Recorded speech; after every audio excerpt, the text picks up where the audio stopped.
राधा वल्लभ श्री हरिवंश राधा वल्लभ श्री हरिवंश वृंदावनेश्वरी तवैव पदारविन्दं प्रेमामृतैकमकरन्द रसौघपूर्णम्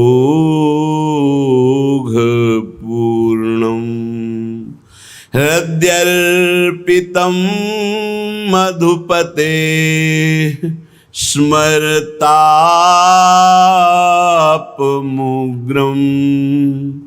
निर्वापयत् परम शीतलमाश्रयामि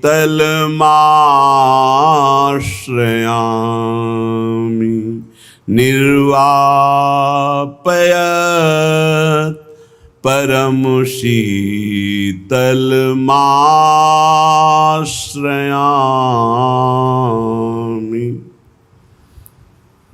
भजो नित राधा नाम उदार राधा नाम उदार भजो नित राधा नाम उदार जाहि श्याम नित रटत रहत हिय भरी उल्लास अपार 14 भुवन लोक त्रय स्वामी अखिल जगत आधार अखिल जगत आधार भजो नित राधा नाम उदार। निरंतर राधा राधा राधा ऐसा भजन करो, क्योंकि ये नाम परम उदार है। अति उदार भी सुंदर सूरत सुर सुकुमार तत्व जो प्रिया प्रीतम है, इनकी सहज में प्राप्ति, समस्त कामनाओं से निवृत्ति, अद्भुत अनुराग, ये सब उदार राधा नाम से प्राप्त हो जाता है। कर्म संस्कारों को भस्म करना बहुत कठिन है।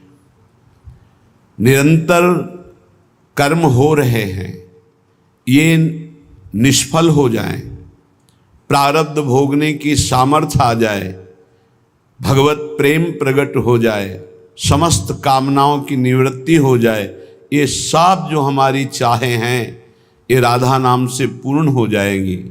क्योंकि स्वयं श्याम सुंदर इस राधा सुधामृत का पान करते रहते हैं। राधा राधा राधा। अखिल लोक त्रिभुवनपति होकर के भी अशुभ प्रवाह करते हुए राधा नाम जप करते हैं। वृंदावन रजूप सेवी रसिक जनों ने अपनी भाव देश में देखा है, ये कोई कल्पना नहीं है। भाव में निरंतर डूबे हुए महापुरुषों ने देखा है कि कलिंद तनया यमुना जी के पावन पुलिन पर विराजमान नवनिवृत्त निकुंज में सखियों के मध्य में राधा नाम का गान करते हैं।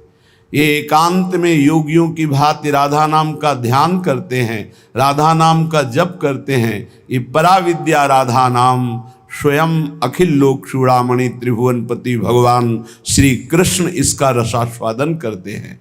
इसलिए निरंतर परम प्रेम प्रदान करने वाले इस राधा नाम का भजन करो। सोई नित जाके हाथ बिकानो, करत रहत मनुहार, जाके दरस हेतु मुनि तरसत जानिसार को सार, सुमिरो सोई राधा पद पंकज, निश दिन बारंबार, भजो नित राधा नाम उदार। जिनके वश में समस्त लोकपाल, जितनी भी शक्तियां हैं सब अधीन हैं, वो प्रभु श्री कृष्णचंद्र जो सोई नित जाके हाथ बिकानो करत रहत मनुहार, वो हमारी श्री जी के हाथ बिके हुए हैं और मनुहार करते रहते, मनाते रहते हैं लाडली जू को। जिनके दर्शन के लिए बड़े बड़े ऋषि मुनि योग साधना करते हैं, वही प्रभु हमारी श्री लाडली जू की चरण सेवा की याचना करते हैं रात दिन।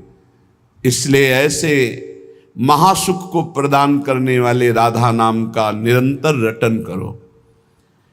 प्यारी जू, प्यारे जू के प्रेम रस में सबसे पहला साधन है नाम जप। जितना अधिक नाम जप करोगे उतना ही आपके हृदय की मलिनता नष्ट होगी। जो निर्मल सिद्ध संत हैं वो भी निरंतर नाम जप करते रहते हैं।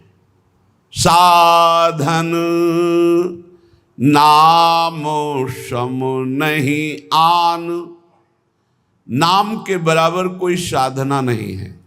नाम में मन नहीं लगता, ना लगे आप जपते रहिए, फिर इसका प्रभाव देख लीजिए।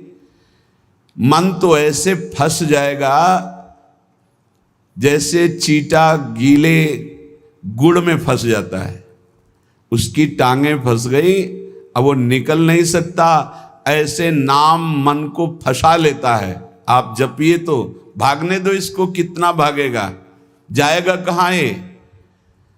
हमारे सिवा इसका कोई आधार नहीं है। जैसे समुद्र में जल जहाज का पंछी कितनी भी उड़ान भरे, उसे आना जहाज में ही पड़ेगा, क्योंकि उसके लिए कोई आश्रय नहीं।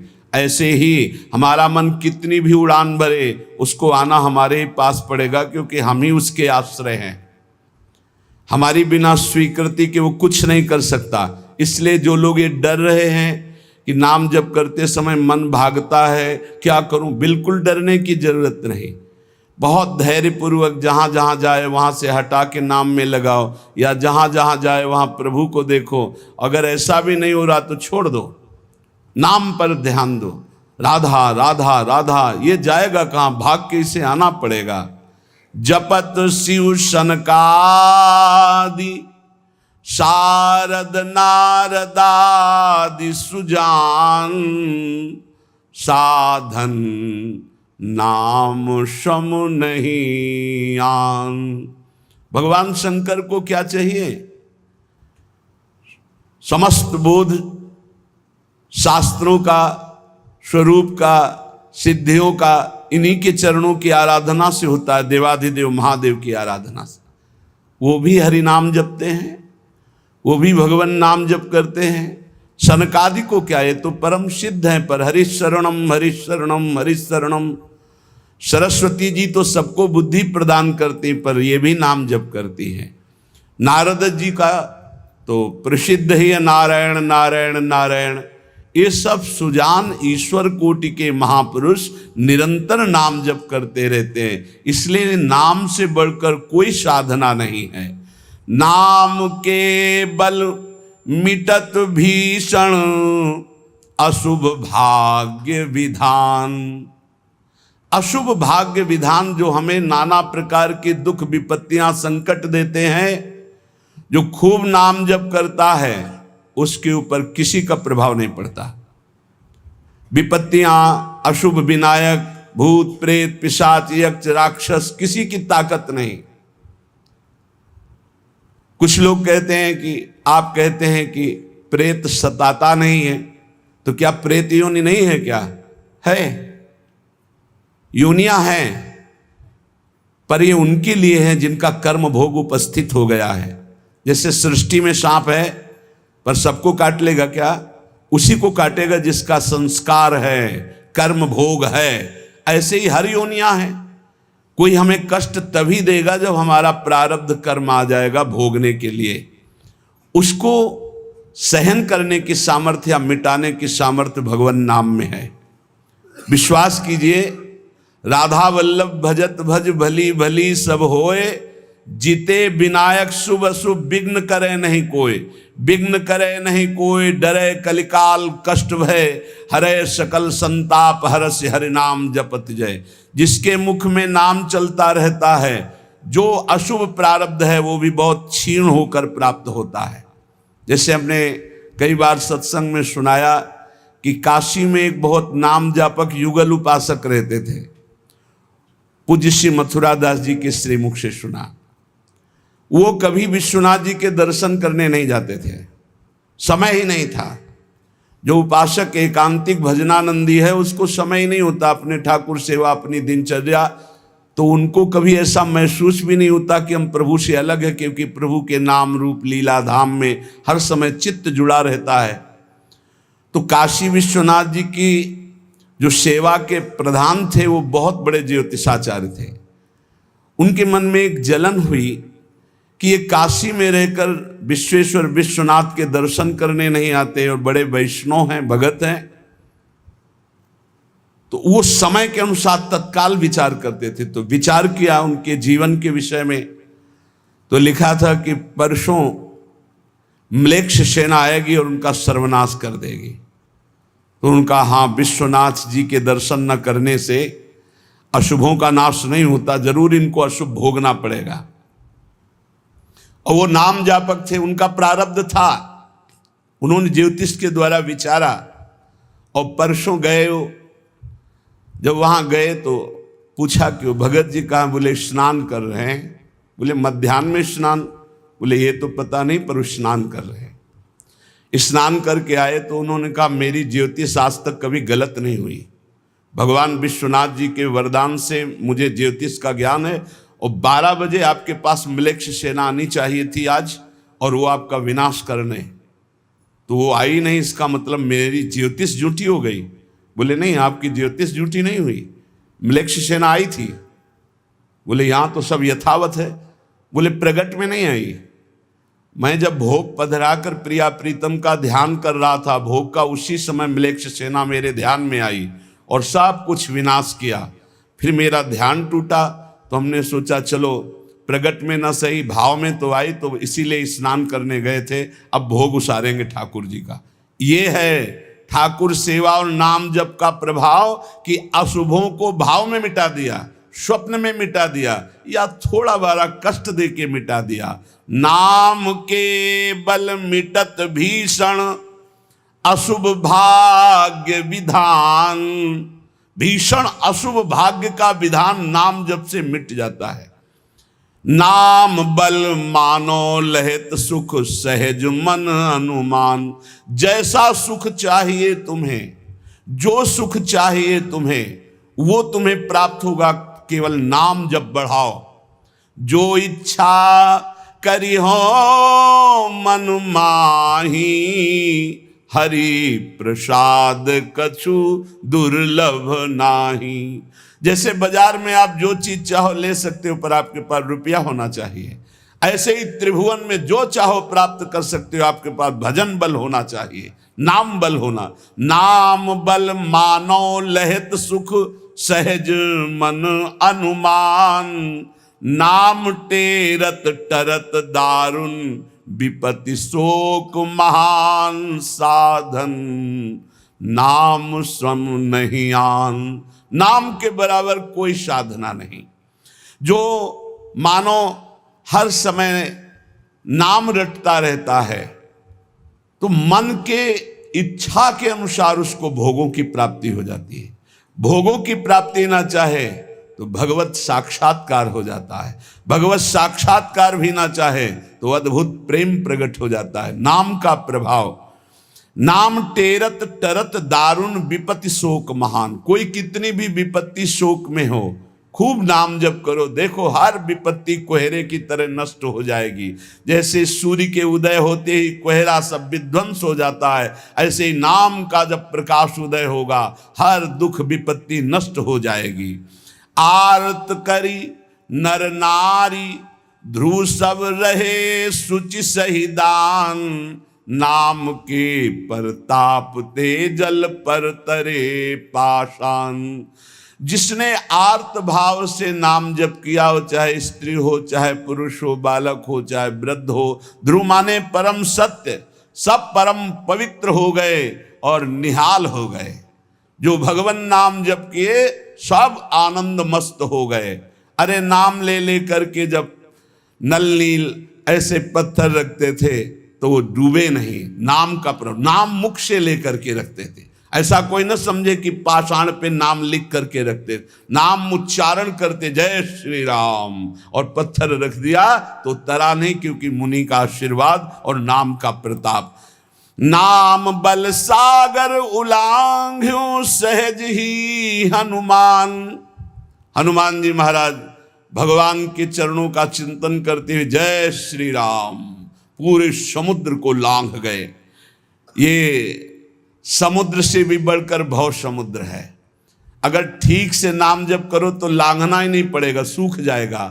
नाम लेत भव सिंधु सुखाही, करहु विचार सुजन मन माही। नाम जितना जपोगे तो उसका प्रभाव होगा कि बहुत समुद्र सूख जाएगा, संसार से पार होना ही नहीं पड़ेगा, संपूर्ण संसार भगवत स्वरूप है ऐसा अनुभव में आ जाएगा। नाम बल संभव सकल जे, कछु असंभव जान। नाम देखो, बस मन लगाने के बाद एक बात मान जाओ, कुछ भी असंभव नहीं है, कुछ भी असंभव नहीं। नाम से सब कुछ प्राप्त हो जाएगा, सब कुछ। नाम का अपार प्रताप।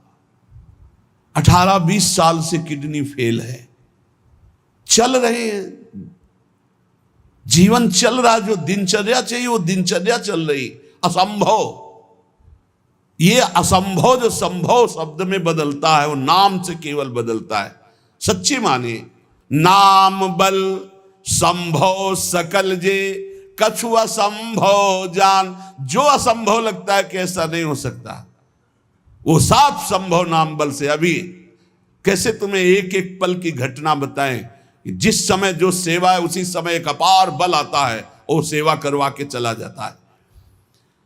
धन्य ते नर रहत जिनके नाम रट की बान, पाप पुण्य प्रजारि बेहित प्रबल पावक खान। होत छिन महाछार निकसत नाम जान अजान, नाम की महिमा अमित को सकै करी गुणगान। राम ते बड़ नाम जेहि बल बिकत श्री भगवान।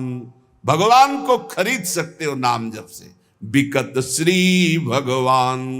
नाम की महिमा मित को सकै करि गुणगान, राम न सकहि नाम गुण गाई। कहूँ कहाँ लगी नाम बड़ाई। धन्य है वो उपासक जिसने प्रधानता नाम जप के लिए। तुम्हारा जीवन इस समय बिल्कुल तेजोमय होना चाहिए, अग्निस्वरूप। तुम ब्रह्मचारी हो, बैरागी हो, भगवान नाम जाप में तुम कहाँ हैं? भजन में बैठे, अच्छा हृदय शीतल हो जाए। 2-3 घंटे आराम कर लिया, इसके बाद भजन में लगे हैं, निरंतर भजन में लगे हैं। धन्य उनके आगे लग, धन्य ते नर रहत जिनके नाम रट की बान। ये आदत पड़ गई है नाम जपने का, नाम कमाने का एक स्वभाव बन गया है। अधिक से अधिक जग करके नाम जप करना, उनके पाप और पुण्य दोनों नष्ट हो जाते हैं, क्योंकि पुण्य भी बंधन है, शुभ अशुभ दोनों बंधन है। दोनों को नाश कर देता है नाम रूपी अग्नि और भगवत साक्षात्कार करा देता है। जो उपासक इस रहस्य को समझ गया वो इस कलिकाल में बहुत जल्दी भाव की प्राप्ति कर लेता है। कल केवल मल मूल मलीना पाप पयो निधि जनमन मीना। जैसे मछली जल में ही आनंद मनाती है, ऐसे मन पाप में ही आनंद मनाता है। कलयुग में, कलयुग का प्रभाव है, मन पाप चिंतन करता है, पाप करके आनंद मनाना चाहता है। अगर इससे निकलना चाहते हो तो एकमात्र उपाय है राम नाम कलि अभिमत दाता, हित पर लोक लोक पितु माता, नहीं कलि कर्म न भगति विवेकु, राम नाम अवलंबन एकु। ये कलिकाल नाना प्रकार की दुर्वासनाओं को प्रकट करके साधक को फंसा लेता है, उसको जिसका निरंतर नाम नहीं चल रहा है। यदि नाम चल रहा है तो लोक में माता पिता की तरह पोषण और दुलार नाम करता है, और परलोक में अभिमत दाता, जो चाह की है, जो भावना की है, वैसे ही तुम्हें प्राप्ति होगी। प्रगट में भाव के संबंध में एक बड़ा रहस्य प्रसंग है कि उपासक जब नाम जप करता है और अपने आराध्य देव के प्रति भाव करता है तो भाव की झांकी आती है। यहां कहते हैं उसे कल्पना मत मानो, उसे कल्पना मत मानो, प्रभु आपके भाव में पधारे हैं। जितना आप भाव नाम के द्वारा प्रकट कर पाए हैं, ये भाव नाम के द्वारा होता है, ये कोई कल्पना नहीं होता। नाम जापक में ही भाव का प्रादुर्भाव होता है। जैसे आप श्यामा श्याम, तो आपके सामने जो श्यामा श्याम का रूप प्रकाशित हुआ, जितना आपने भजन किया है उसी के अनुसार वो प्रकाशित होगा। और आपका यदि भजन निरंतर चल रहा है और भाव गाढ़ है तो साक्षात श्यामा श्याम आपके सामने दिखाई देंगे। भाव का तात्पर्य है चिंतन। भावना करते करते रूप का सामने प्रादुर्भाव हो जाना। नाम जप करते करते भाव और भावना करते करते रूप का प्रादुर्भाव। मनोवृत्ति भावुकता में इतनी डूब जाए कि आपका ध्यान साक्षात दिखाई देने लगे कि मेरे प्रिया प्रीतम है। नाम का यह प्रभाव। ये विवेकहीन जो लोग कहते हैं मैंने भगवत साक्षात्कार कर लिया है, ये उनकी बातें नहीं, प्रपंच वाली बातें नहीं। यहां ठीक सत्य बात को समझो। भाव अंतस्थल में ऐसा द्रवीभूत हुआ कि आराध्य देव का रूप झलकने लगा। ये नाम जापक सदाचरण करने वाले भावुक उपासक की बात बताई जा रही है। जहां भक्त की दृष्टि सर्वत्र से हटकर केवल अपने इष्ट देव में है, जहां केवल भगवत वार्ता, भगवत चिंतन, भगवत प्रभाव, भगवत रूप, ये कल्पना की बात नहीं कर रहा हूं, वहां सर्वथा यथार्थ में भगवान का प्रादुर्भाव होता है। जैसे आप देखो, जितना भजन करते हो आप देखो, अभी भावना करके आपके प्रभु वैसे ही दिखाई देने लगेंगे। अगर नहीं दिखाई देते, नहीं भावना बन रही, तो अभी नाम जप और बढ़ाइए, नहीं आपके सामने वैसे ही खड़े हैं। आप देखो आपके भाव में आ रहे हैं कि नहीं आ रहे हैं, वो हैं, हर समय आपके पास है। अगर भाव में नहीं आ रहे हैं तो नाम जप और बढ़ाइए, अभी नाम जप रंग नहीं लाया है। भावना जिस रूप की होती है उसे शास्त्रीय भाषा में ध्यान कहा जाता है। ये तभी परिपक्व माना जाता है। ध्यान की से सुनिएगा, आपको ध्यान में, भावना में अपने प्रभु को बोलते हुए दिखाई देगा। शब्द प्रभु आपका स्पर्श कर रहे हैं, आपको बिल्कुल ऐसा स्पर्श दिखाई देगा जैसे कोई प्रगट में स्पर्श करता है। रस, परमानंद स्वरूप प्रभु का रसास्वादन हो रहा है और गंध, प्रभु के श्री अंग की गंध उसको अनुभव में है, सुगंध, अद्भुत सुगंध। इस ध्यान में ये भावुकता नहीं है, वो स्पर्श कर सकता है प्रभु के चरणारविंद प्रगट में, वो निरख सकता है प्रभु को, वो प्रभु का आलिंगन कर सकता है, वो प्रभु से संभाषण कर सकता है। यही बात कपिल भगवान ने कही श्रीमद् भागवत में कि मेरा जो अनन्य भक्त है वो मेरे को केवल देख ही नहीं, मेरे से संभाषण कर सकता है, मेरे से बातचीत कर सकता है। प्रभु का स्पर्श करके दिव्य पुलकावली, प्रभु के श्री अंग की दिव्य सौरभ हो, उसको गंध आ रही, सुगंध आ रही, वो प्रभु का स्पर्श कर रहा है, प्रभु उनका स्पर्श कर रहे, प्रभु से संभाषण कर रहा है, प्रभु उत्तर दे रहे, ऐसा गाढ़ भाव में होता है। वो भावुक उपासक अपने आराध्य देव के चरण स्पर्श कर रहा है, आराध्य देव उसके मस्तक पर हाथ रख रहे हैं। ये सारी बातें परम सत्य, ऐसा नहीं कि केवल भावना है, केवल कोरी कल्पना है, पर ये उन उपासकों की होती है जिनका भाव परिपक्व हो गया है, भाव सिद्ध हो गया है। वो मनोराज्य में नहीं विचरण करते, ये उनका मनोराज्य नहीं है, ये इनका भाव राज्य है। प्रभु उनसे जब शब्द कहते हैं तो उनकी श्रवणेंद्री शब्द सुनती है, नेत्र रूप देखते हैं, आंखें मुदी हुई है पर नेत्रेंद्री रूप देख रही, घ्राणेंद्री सुगंध ले रही, रसेंद्री रस का आस्वादन कर रही है। शब्द स्पर्श रूप रस गंध, इसका स्पष्ट अनुभव भाव में डूबे हुए महाभागवत को होता है। यह साधारण स्थिति नहीं है, ये बड़ी ऊंची स्थिति है भाव देश की। ये कल्याण स्वरूप उपासक जो हो चुका है उसकी स्थिति है, पर इसको बहुत ऊंची स्थिति मान के छोड़ नहीं देना है। अपने गौर से देखो, अपने आराध्य देव झलक रहे हैं कि नहीं? वो हैं वैसे ही प्रिया, वैसे ही लालजू, जैसा आप संबंध सबसे हटा पाए हैं, जितना नाम जप, जितना गाढ़ भाव, उतने ही आपको अनुभव हो रहा है। देखो भला, दिखाई दे रहे हैं कुछ कुछ तो, जितना आप नाम जप कर रहे हैं भाव में तो आ ही रहे हैं, नहीं आ रहे? भाव में आ रहे हैं वो आ रहे हैं। अगर अंधेरा दिखाई दे रहा है तो अभी नाम का प्रकाश नहीं हुआ। खूब नाम जप करो, जल्दी करो, ज्यादा समय नहीं रह गया,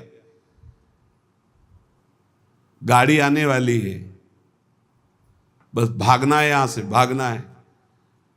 कुछ समेट नहीं पाओगे, जल्दी समेट लो मन और इंद्रियों को और लगा दो नाम पे, और भाव की प्राप्ति करके भाव देश से अपने देश में जाना है, अपने प्रिया प्रीतम के पास जाना। मान लो, ये सब अज्ञानियों की बात न सुनो। और हमने उपासना की, भक्ति की, हमारे अमुक मर गए, अमुक क्या, तुम भी मरोगे, सब मरेंगे। यहाँ जाना है, यहाँ आए हो कमाने के लिए, भाव बनाने के लिए, भजन एकत्रित करने के लिए। जिसकी समझ में ना आए, आप तो सत्संगी हैं, आप तो बड़े कृपा पात्र हैं, आप तो समझ लीजिए, जाना है, तैयारी कर लो। जितना भाव है उतना ही आपकी ऊंचाई है।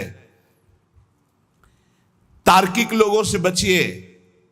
अरे कोई ध्यान है, कोई प्रभु है, ये तो तुम्हारी कल्पना है। नहीं, यहां कह रहे आपको जितना अनुभव में आ रहा है वो प्रभु हैं।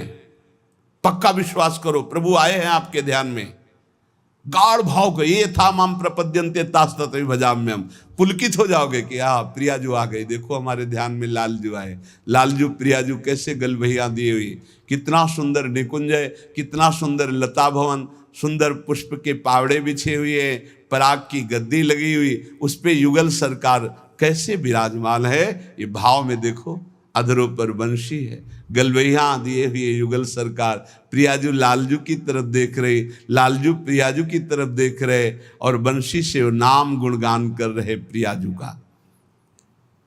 किसी को कभी प्रमाणित करने की कोशिश मत करो कि आपका भाव बन गया है। अविश्वासी से कभी ये वार्ता भी मत करो, नहीं तुम्हारे भाव में ठेस पहुंच जाएगी। ये साक्षात भगवत दर्शन है, साक्षात भगवत दर्शन। इसी से गाढ़ अवस्था में बस बात बन जाती है, यही गाढ़ अवस्था। श्रद्धा विश्वास करो, साधन का मूल मंत्र है श्रद्धा और विश्वास। जो नाम जप कर रहे हो, जो भावना में प्रभु आ रहे हैं, वो आ रहे हैं आपके, विश्वास करो आ रहे हैं। पर यह किसी से कहना नहीं है, किसी तर्क के द्वारा अपनी श्रद्धा को नष्ट नहीं करना। अरे ये तो कल्पना है, नहीं, साक्षात प्रभु आए, कोई उनके लिए कल्पना भी नहीं कर सकता। अगर वो ना पधारे तो कोई भाव, मुनि मन ध्यान धरत नहीं पावत। भक्त जब गाढ़ भाव नाम के बल से करता है तो देख सकता है। जो शास्त्रों में रूप वर्णन है वो एक अंश मात्र है, जो रूप है उसका तो वर्णन हो ही नहीं सकता। बोले सजल मेघ नील मेघ की कांति, क्या हम सजल मेघ को देख लें तो श्याम सुंदर के अंग को देख लेंगे? नहीं, कोई भी प्राकृतिक उदाहरण चिदानंद देह में बनता ही नहीं, पर भावना करने के लिए शास्त्रों में जो रूप है वो अंश मात्र केवल वाणी से प्रकट है, पूर्ण का तो वर्णन ही नहीं हो सकता।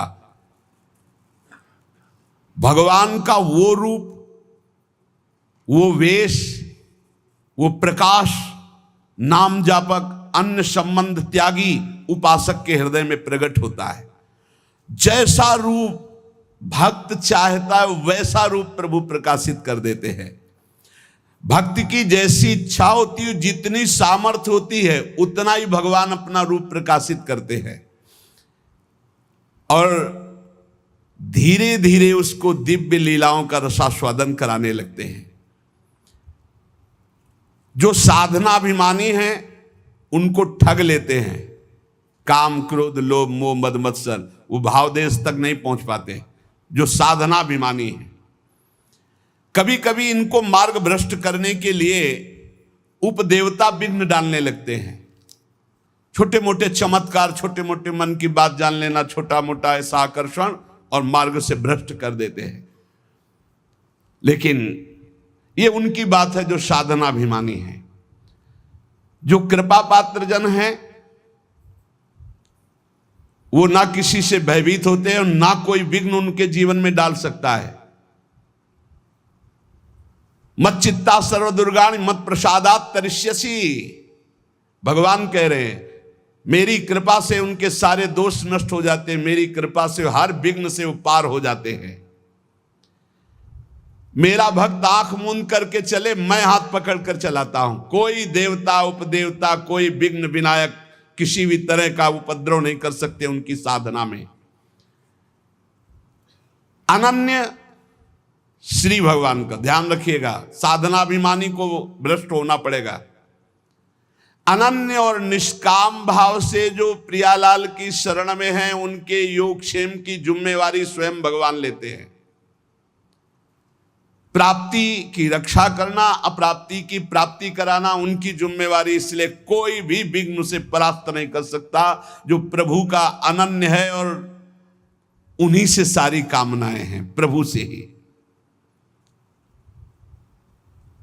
बड़े वेग से भगवान की तरफ आंख मूंद कर दौड़ता है, पर वो गिरता नहीं है, ना कोई गिरा सकता है उसको, क्योंकि आसपास ऐसे भगवान चलाते हैं भक्त को। जैसे छोटे बच्चे को मां इधर गिरे तो बाहु में, इधर गिरे तो अजान बाहु अभयद भुज दंड मूल, बड़ी मस्ती रहती, कोई विघ्न नहीं। अर्पित आत्मा जो भगवद अर्पित हो चुका है, उसके जीवन का बहुत आनंदमय स्वरूप होता है। कोई विघ्न नहीं, आंख मूंद के दौड़ने पर भी वो नहीं गिरेगा। बस आवश्यकता है भगवान में मन को, भगवान में प्राणों को, भगवान में समस्त संबंधों को अर्पित करना। ये कठिन बात है। ये दारागार पुत्राप्तान प्राणान वित्तमम परम वित्तमिमं परम हित्वा माम शरणम याता कथम तास त्यक्त मुत्सहे। जिसने स्त्री पुत्र घर बड़े बुजुर्ग प्राण धन इहलोक परलोक सबको मेरे लिए आत्मसमर्पण कर दिया है, मेरी शरण में आ गया है, मैं विचार भी कैसे कर सकता हूं कि उसको छोड़ दूं। और जब प्रभु पकड़े हुए तो किसकी ताकत है कि कोई विघ्न डाल सके। इसलिए उपासक को बहुत जल्दी एक काम करना है, कहीं ममता न रह जाए। नहीं, जहां ममता रह जाएगी वहीं विघ्न पड़ जाएगा भगवत प्राप्ति में।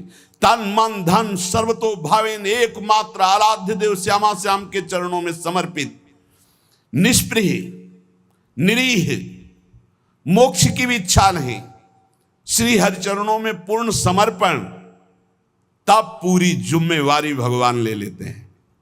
आप निश्चिंत हो जाओ, निशुक हो जाओ, निर्भय हो जाओ। साधना का जो परिपक्व स्वरूप है वो भावना है। भावना के मूल में श्रद्धा और विश्वास है। भावना कभी मिथ्या या कल्पना नहीं होती। उपासक को भाव से ही रसास्वादन मिलता है। भावोत्सवेन भजताम रसकाम धेनुम तम राधिका चरण रेणु माम स्मर। यदि भाव नहीं उत्पन्न हुआ तो अभी जीवन सुन। साधना की अवस्था में आपको लाभ मिला है क्या? भाव। भाव साधु को, साधक को, भक्त को, उपासक को उपलब्धि हुई है तो क्या उपलब्धि हुई? भाव। जैसे ज्ञान मार्ग में भी भाव है, ब्रह्म भाव। भगवत भाव में है सखा भाव, दास्य भाव, वात्सल्य भाव, गोपी भाव, सहचरी भाव। भाव की प्राप्ति होना। श्रद्धाहीन, मिथ्याचारी, मनमानी आचरण करने वालों को भाव का परिचय ही नहीं है, जानते ही नहीं कि भाव क्या है। सच्ची मानिए, जिस दिन आप भाव में डूबने लगेंगे आपको कहीं जाने आने की जरूरत नहीं। यहां के ठाकुर का दर्शन नहीं हुआ तो विश्व में कहीं भी दर्शन करे और शांति नहीं मिलने वाली। इसलिए जो भगवत कृपा पात्र होते हैं अंतर में घुसना प्रारंभ कर देते हैं। अंतर्मुख होकर के अपने हृदय देश के ठाकुर के दर्शन की चेष्टा करते हैं। हृदय के भगवान का साक्षात्कार हो गया तो सर्वत्र होगा। और सर्वत्र घूमे आप, हृदय के ठाकुर का साक्षात्कार नहीं तो कुछ हाथ नहीं लगेगा। करके देख लो। मन चराए आओ, मन को घुमाए आओ, आंखें चराए आओ, लेकिन हृदय के ठाकुर का साक्षात्कार नहीं हुआ तो विश्राम नहीं मिलेगा। देखो, ये भाव राज्य है। इसमें स्थूल से सूक्ष्म, सूक्ष्म से सूक्ष्मतर और सूक्ष्मतर से सूक्ष्मतम में प्रवेश होता है। ये दिव्य भावना का लोक है। स्थूल, सूक्ष्म, कारण, भाव, चिन्मय, 5 भेद है। पहले स्थूल भाव बनता है। कैसे? शरीर से प्रकट सेवा में खूब तन्मयता। शरीर से जैसी आज्ञा हुई, जहां हमें खड़ा कर दिया गया वही शरीर प्रधान। फिर अंतर में घुसता है, अंतःकरण प्रधान, सूक्ष्म शरीर, चिंतन प्रधान। अब बाहर की क्रियाएं तो पहले से ही संयमित हो चुकी है। अब जैसी गुरु आज्ञा वैसा अंदर चिंतन प्रधान। फिर कारण स्वभाव प्रधान हो गया। या जो पर्यो मोहि सहज स्वभाव, श्री हरिवंश नाम रस चाओ, श्रुतौ राधिका कीर्तिरंता स्वभावे। अब उसका स्वभाव बन गया भगवत लीला गाना, भगवत लीला सुनना, भगवत नाम जप करना, भगवत कीर्तन करना, भगवत सेवा करना। तब प्रकट होता है भाव। स्थूल, सूक्ष्म, कारण, तीनों का परिवर्तन जो कर दे उसका नाम भाव। भाव के आगे चिन्मय देह की प्राप्ति होती है, जिसे भाव देह कहते हैं। ये बड़ा विलक्षण होता है। न स्थूल होता है, न सूक्ष्म होता है, न कारण होता है, न यातना देह होता है, न देव देह होता है, न स्वाप्निक देह होता है। एक अलौकिक चिन्मय भाव देह है। ये नित्य, जैसे प्रिया प्रीतम वैसा ये नित्य है चिन्मय देह। ये देह केवल कहने मात्र को ये शुद्ध भगवत स्वरूप है। इसमें देह जनित कुछ नहीं है। हड्डी, मांस या पुरुष स्त्री के चिन्ह ये सब नहीं है भाव देह में। अब आप विचार कीजिए, ये जो लीलाएं हैं ये चिन्मय देह से हो रही हैं। जहां ना स्त्री चिन्ह है, ना पुरुष चिन्ह है, ना रक्त है, ना मांस है, ना मज्जा है, ना हड्डी है, ना विकार है। निर्विकार चिदानंद चिन्मय देह। कैसे जानोगे कैसी रास हो रही है? यहां देह और देही का भेद नहीं, जैसे आत्मा अलग है देह अलग है। यहां माया का पर्दा नहीं है, यहां बहिरंग प्रकृति का प्रवेश नहीं है, यहां अंतरंगा योग माया का भी प्रवेश नहीं है। यहां माया की चादर डालकर भगवान नहीं खेलते, यहां खुला खेल हो रहा है चिदानंद में। जैसे यहां तो माया की चादर पड़ी हुई, पहले देह फिर अंदर बैठा हुआ चिदानंद तत्व है, उसे कोई बिरला ज्ञानी जानता। समात्मा सुदुर्लभा वासुदेवा सर्वमिति। इस चिन्मय भावदेह की जब प्राप्ति होती है तो केवल प्रिया प्रीतम के मिलन आनंद की व्यवस्था करना और उसी आनंद में पूर्णानंद में डूबना। जैसी हरिवंश लाल ललना मिली तो हियो सिरावत मोर, चिदानंद भावदेह से चरी। इसमें जो चरम सुख है उसके आगे मोक्ष सुख कड़ुआ लगता है। यह रहस्य तभी खुलता है जब दिव्य लीला राज्य के भावरस में डूबे हुए किसी भावुक महापुरुष की शरणागति मिल जाए और उनकी बताई हुई उपासना के क्रम से स्थूल शरीर, सूक्ष्म शरीर, कारण शरीर, तीनों से परे भाव, भाव से भी गाढ़ भावदेह चिदानंदमय की प्राप्ति, तब इस लीला में प्रवेश हुआ। प्रभु की प्राप्ति के अनेकों निश्चित मार्ग सत्य हैं जो मोक्ष प्रदान करते हैं, प्रेम भी प्रदान करते हैं, परंतु ये कुछ विलक्षण है। लीला संदोह में प्रवेश करने के लिए सखी भावापन्न होना ही पड़ेगा। देखो, जब नारद जी ने हठ किया कि मुझे आपकी ब्रज लीला रास देखना है, तो उनको नारद जी से गोपी बनना पड़ा। अर्जुन जी को भी गोपी बनना पड़ा। भगवान शंकर जी ने जब चाहा तो इनको भी गोपी बनना पड़ा। ब्रज लीला के रास में अर्जुन को, नारद जी को, भगवान शंकर को गोपी बन करके प्रवेश दिलाया। लेकिन नवनिवृत्त निकुंज में तो सहचरी भाव के बिना प्रवेश। तीन गोपिन ते दुर्लभ माई, नित्य विहार सहज सुखदाई। यहां धाम, परिकर, खगमृग पशु पंछी सब चिदानंद। यहां दो नहीं, सब एक है। प्रिया, लाल, खग, मृग, पशु पंछी, वृंदावन, सहचरिया, सब का सब एक ही परम तत्व, हित, प्रेम। प्रेम, ये प्रेम का वैभव। इस नित्य परिकर में भावदेह से सम्मिलित हुआ जाता है। भावदेह के बिना रास और विलास, ये परम गुह्य रहस्य है, इसे कोई नहीं जान सकता। ये तर्कों के द्वारा, विद्वता के द्वारा, शास्त्रों के द्वारा प्रमाणित नहीं किया जा सकता, क्योंकि जितने प्रमाण दोगे सब योग माया के अंतर्गत होंगे। योग मायातीत, पहले तो मायातीत, मलिन त्रिगुण माया, सतोगुण, रजोगुण, तमोगुण, फिर इससे भी विशुद्ध जो योग माया है उसके ऊपर जब जाओ तब नवनिवृत्त निकुंज का रस। न लोक संग्रह है, न जगत के प्राणी हैं, न जगत की भावनाएं हैं, न जगत का भोग है। एक अलौकिक दिव्य धाम नवनिवृत्त निकुंज, जहां एक से भिन्न कुछ भी नहीं, ना लोक, ना जगत, ना प्राणी, न वस्तु, न सूर्य, न चंद्रमा, न शरीर, सब चिदानंद, सब प्रेममय। वृंदावन प्रेममय, खगमृग पशु पंछी प्रेममय, यमुना जी प्रेममय, प्रियालाल प्रेम के खिलौना दो खेलत है प्रेम। प्रेम प्रेम प्रेम। और चिदानंद देह को सुन चुके हैं आप, निर्विकार, स्त्री पुरुष चिन्हों से रहित। चिदानंद में देह तुम्हारी, विगत विकार जान अधिकारी। नित्य दिव्य रसमयी रासलीला का रहस्य ये माया मुग्ध मानव किसी भी तरह से नहीं जान सकता। हृदय में जब तक कोई भी वासना है तब तक प्रियालाल को कोई नहीं जान सकता। रास के ज्ञान को जानने के लिए ब्रह्म ज्ञानी भी नहीं परिपूर्ण है कि ब्रह्म ज्ञान हो गया तो रास का ज्ञान उसे हो जाएगा। बड़ा खींचातानी करके वो कहते हैं आत्मविलास हो ऐसा ऐसा। ये अलग देश है। अगर एक खींचातानी वही ज्ञान से होता तो परम ज्ञानी जो महान पुरुष श्री सुखदेव जी हैं वो सीधे आत्मविलास का वर्णन करते।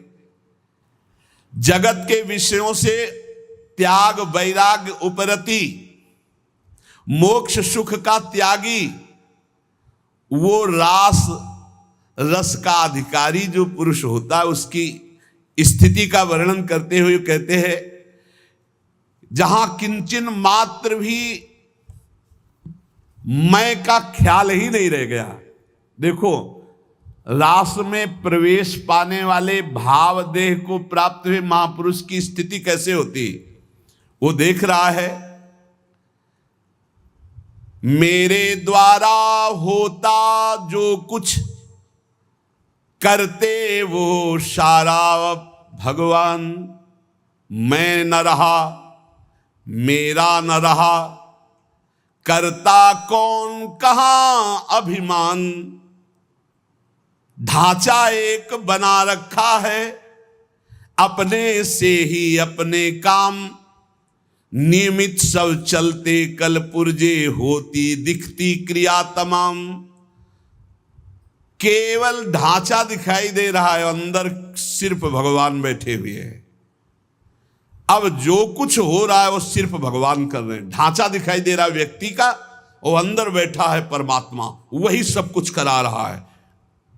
तुमने जो कहलाया मुझसे वही कहा मैंने अविकल, तुमने जो करवाया मुझसे वही किया मैंने निश्चल, तुमने जो सिखलाया मुझको सीखा मैंने वही सकल, तुमने जो दिखलाया मुझको देखा मैंने वही अकल। ये जो कुछ भी कहा क्रिया सीखा देखा मैंने प्रीतम, सो सब तुमने ही अपने में अपनी की लीला उत्तम।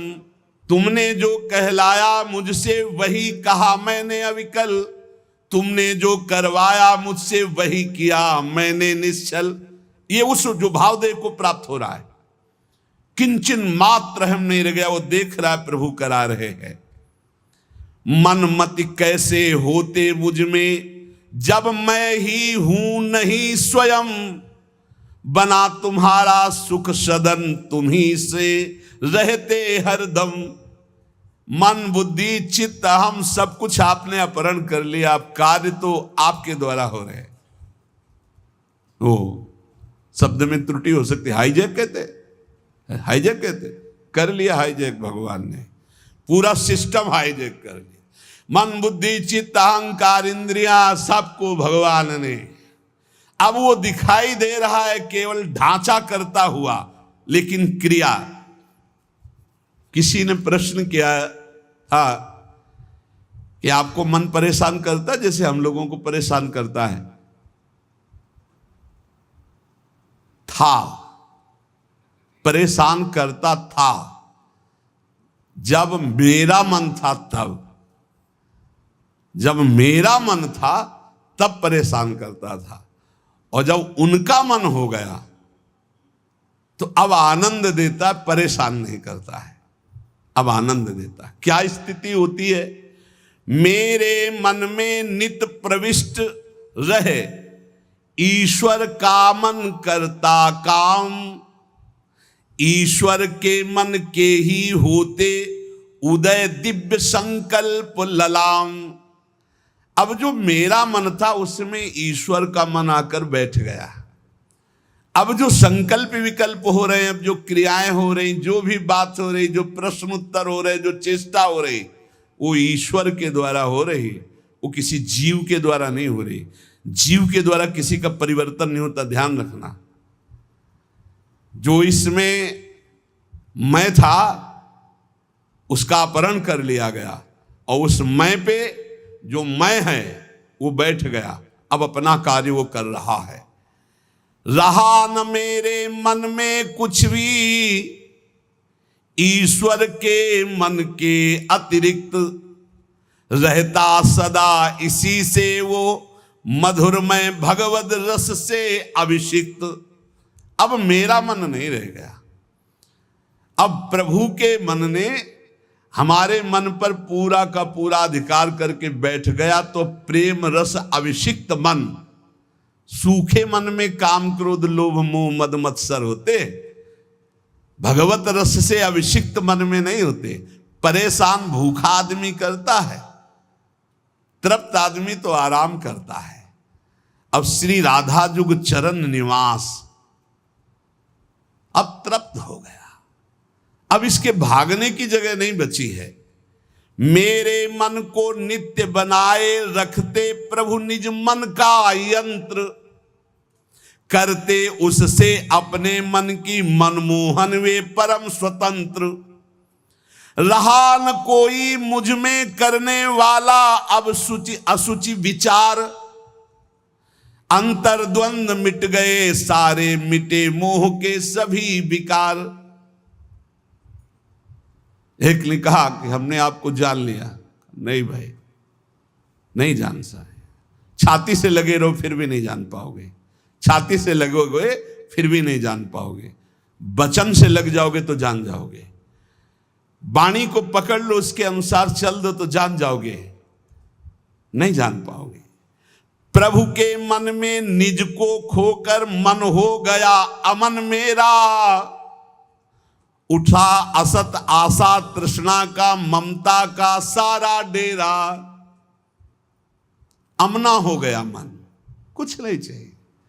जब बहुत बड़ी वस्तु मिल जाती है तो उसके पाने के बाद कुछ पाना बाकी नहीं रहता, उसके जानने के बाद कुछ जानना बाकी नहीं रहता। एक बार चित्त को लगाओ तो, एक बार प्रभु में लगाओ, फिर जब प्रभु तुम्हारे चित्त को स्वीकार कर लेंगे तो क्रीड़ा करते अब मन में स्वयं प्रीतम इच्छा अनुसार, करते रहते नित उसमें उससे वे अब स्वच्छंद विहार।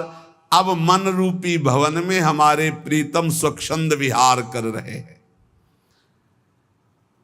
जितनी भी मलिनताएं थी, जितनी भी इच्छाएं थी, वो प्रभु से विमुख होने के कारण, और जब प्रभु पधारे मन में सब अपने आप खत्म। क्रियाएं वैसे ही हो रही। मेरा जो कुछ था सब ही पर हुआ, एक उनका अधिकार, वे ही अब सब कुछ बने। प्राण हृदय मन प्राणाधार। भगवत प्रेमी महात्मा के प्राण कौन? प्रभु। मन कौन? प्रभु। तो प्राणाधार कौन? प्रभु। हृदय कौन? प्रभु। स्वयं प्रभु बन जाते। रहे कहीं भी कैसा भी यह देह पांच भौतिक सविकार, सविकार, मैं उनमें वे मुझ में, वे मैं नित्य निरंतर एकाकार। ये भावदेह में पहुंचने की स्थिति है। मेरे द्वारा बोल रहे हैं केवल मेरे श्री भगवान, मेरे द्वारा छेड़ रहे हैं वे मीठी मुरली की तान।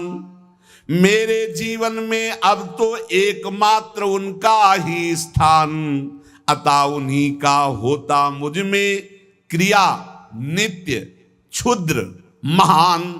क्रिया क्षुद्र हो या महान हो, वे उन्हीं भगवान से हो रही।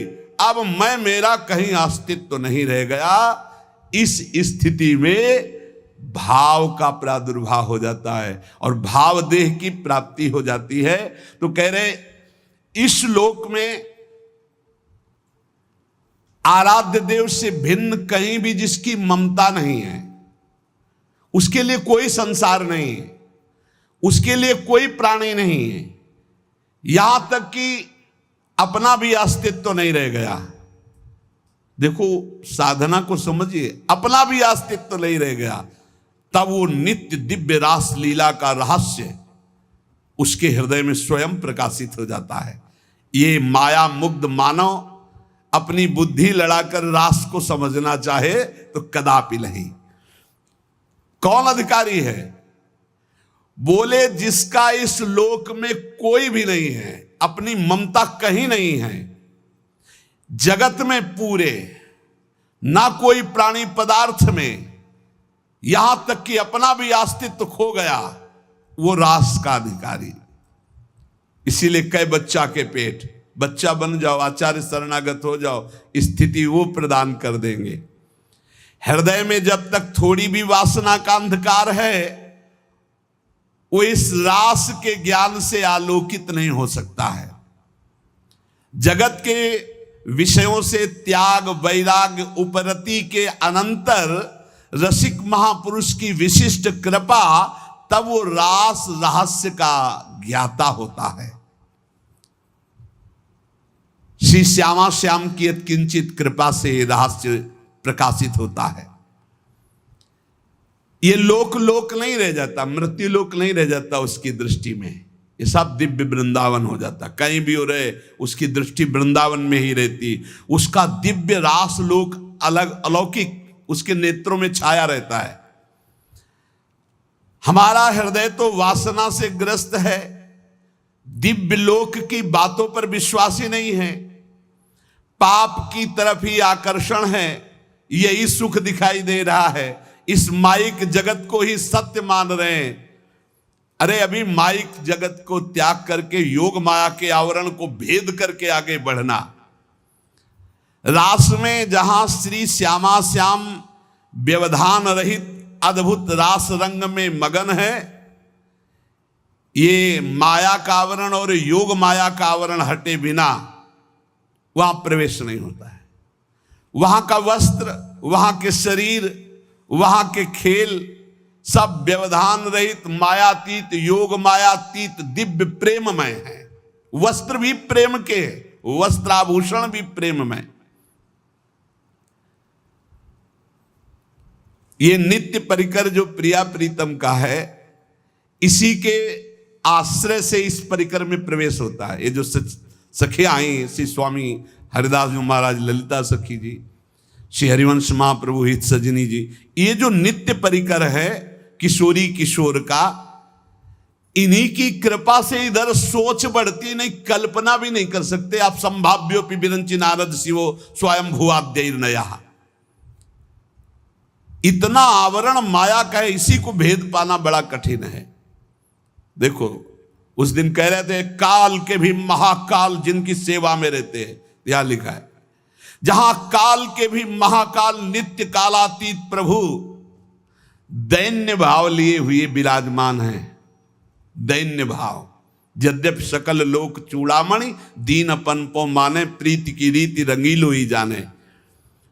इस खेल में, प्रेम पथ में, रास रस में, माया की गोद में बैठ करके और इसको समझना चाहे असंभव।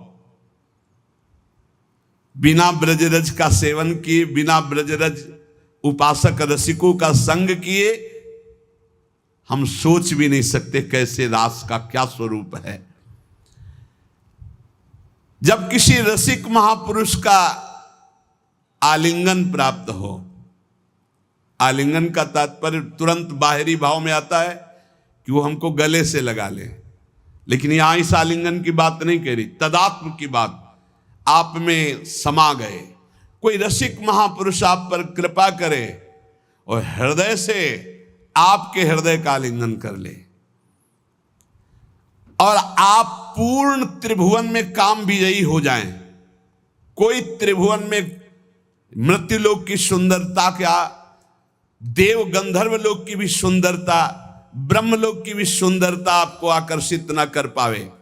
इस कोटि का वैराग्य जहां यत किंचन मात्र ब्रह्मलोक तक का कोई भी भोग आकर्षण न पैदा कर पावे, वो इस मलिन माया को पार करके ठीक उस रास लीला परम धाम की तरफ जाने का अधिकारी होता है। कितनी ऊंचाई चाहिए, इसीलिए बच्चा बन जाओ। बहुत ऊंचे नहीं बन पाओगे, बच्चा बन जाओ। साधारण मानव समाज अपने धर्म में तो चल नहीं पा रहा, वर्णाश्रम धर्म की तो बात ही दूर हो गई, वैदिक सिद्धांतों तक तो पहुंच ही नहीं हो रही है। धर्म का जब तक पालन नहीं, तब तक पाप वासना भ्रष्ट किए हुए कैसे कोई समझेगा प्रिया प्रीतम की बात। इसीलिए बड़े भाग्यशाली हैं अपने लोग जो प्रिया प्रीतम की बात कथन ये सब महामहिम बातें, ये सुनने को नहीं मिलेंगी, नहीं मिलेंगी।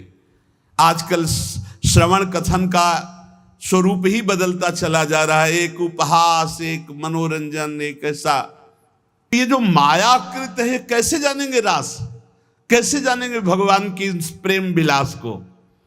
अरे भक्त तो धर्म राज्य, वैदिक सिद्धांत राज्य, यहां तक कि मोक्ष पदवी से ऊपर उठा हुआ प्रेम राज्य में जब पहुंचता तब यह दिखाई देता है रास क्या है, राधा कृष्ण का स्वरूप क्या है। भावलीला में मानवीय कर्म चेष्टा का प्रवेश ही नहीं है।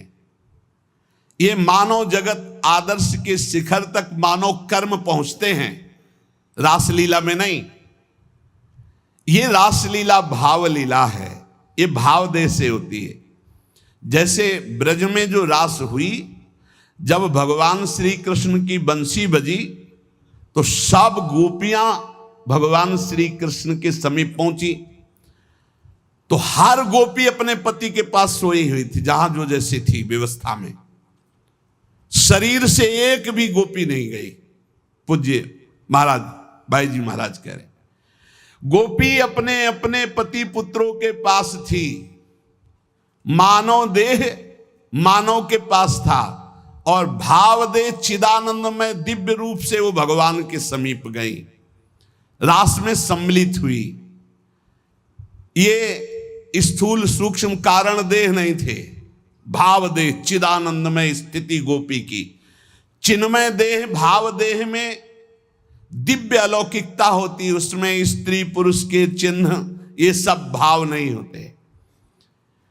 इस माया देह को वहीं छोड़ दिया था अपने अपने घरों में, और सब भाव देह से पहुंची हुई थी।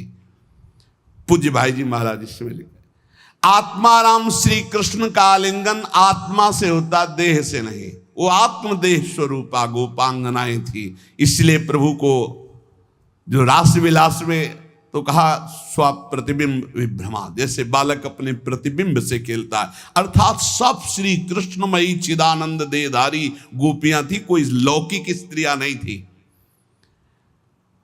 जब ब्रज रास को ही नहीं समझ पा रहे हैं तो नवनिभृत निकुंज का रास ये भावुक जनों का विषय है, ये कल्पना का लोक नहीं है, ये परात्पर प्रेम का दिव्य लोक है। इसलिए हमारी प्रार्थना उन प्रेमी उपासकों से है कि ऐसे बहिर्मुख जनों का, ऐसे बहिर्मुख व्यवहार का, ऐसे बहिर्मुख वार्ता का त्याग करके अपने भाव को बचाते हुए बहुत ऊंचाई पर प्रभु ने घसीट लिया है प्रिया प्रीतम की उपासना।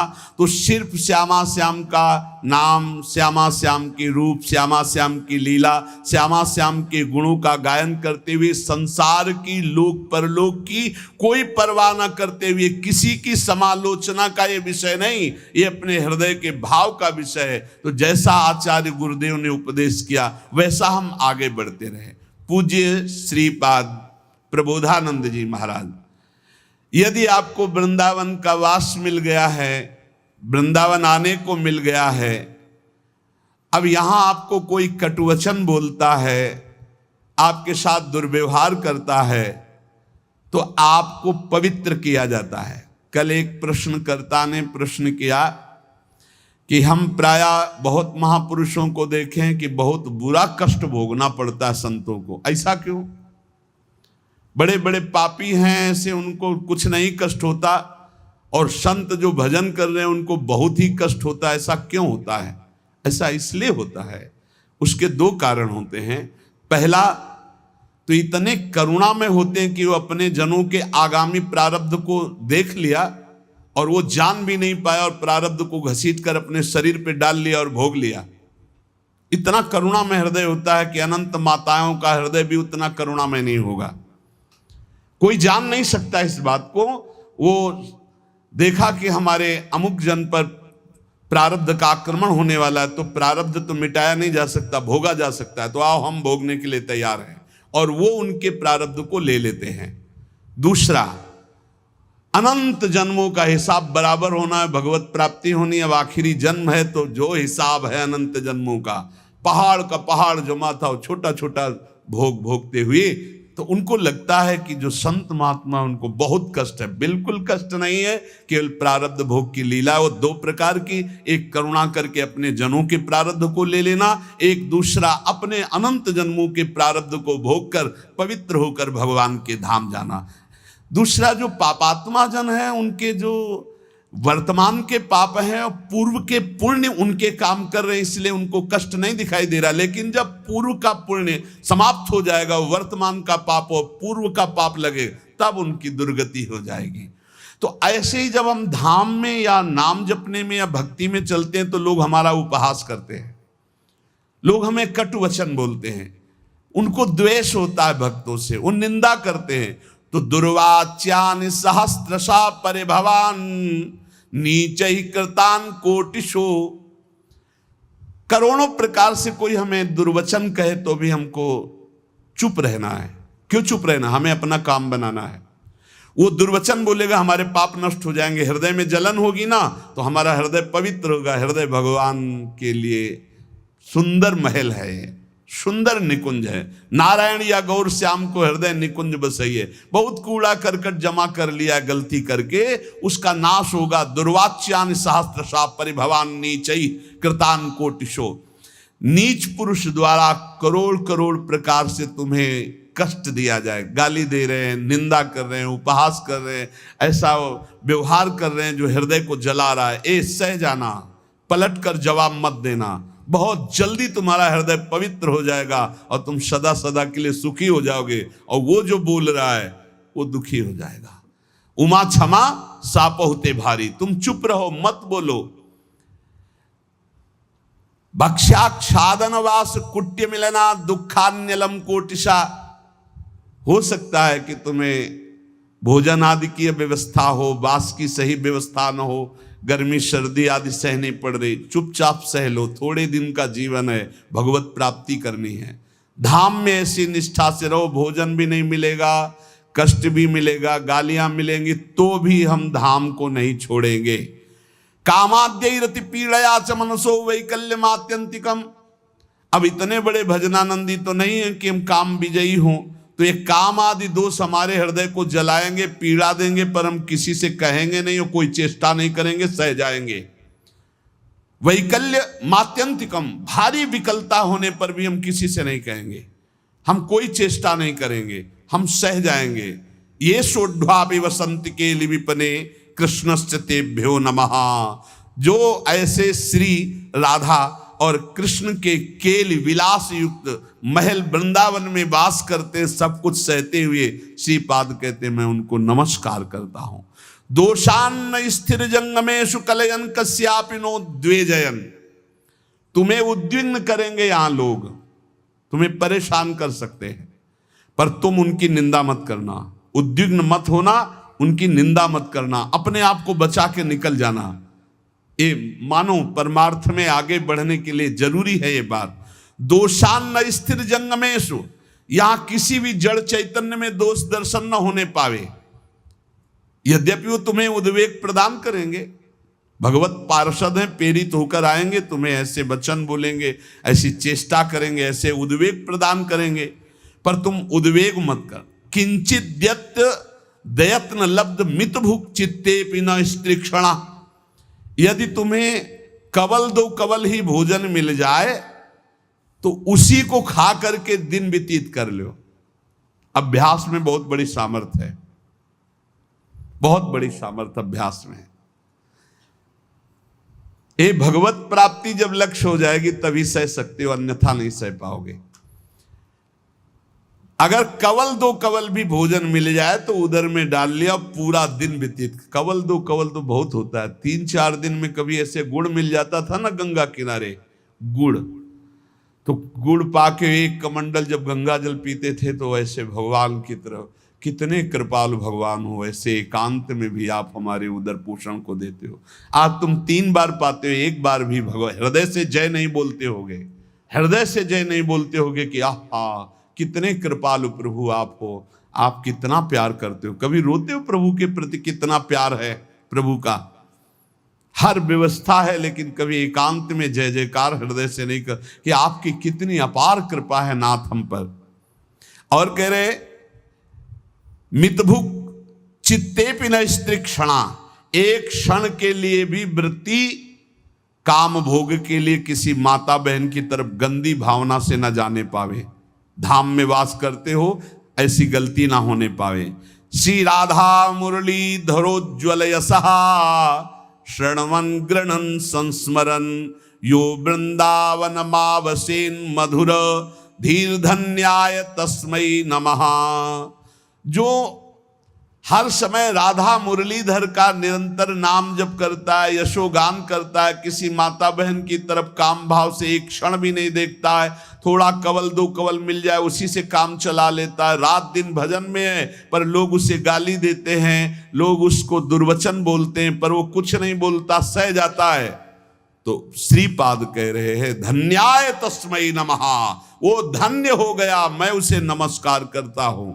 ऐसा हमारा जीवन श्री धाम वृंदावन के प्रति समर्पित हो, निरंतर नाम जप करें, और जो भाव में झांकी आ रहे उसे कल्पना मत मानो। बहुत रोमांचित हो कि प्रभु पधारे, प्रियालाल हमारे ध्यान में आ रहे, और जैसा तुम्हारा गाढ़ ध्यान होता जाए, किसी से कभी कहना मत कि स्वप्न में भगवान आए हैं या हमारे ध्यान में भगवान आए हैं, आज तो हमने ऐसा अनुभव किया, वैसे कुछ मत बोलो। परमार्थ की अनुभूतियां छुपाने से आगे बढ़ती हैं, अगर हम जरा भी बोल दिए तो उसी दिन से बंद हो जाएंगी।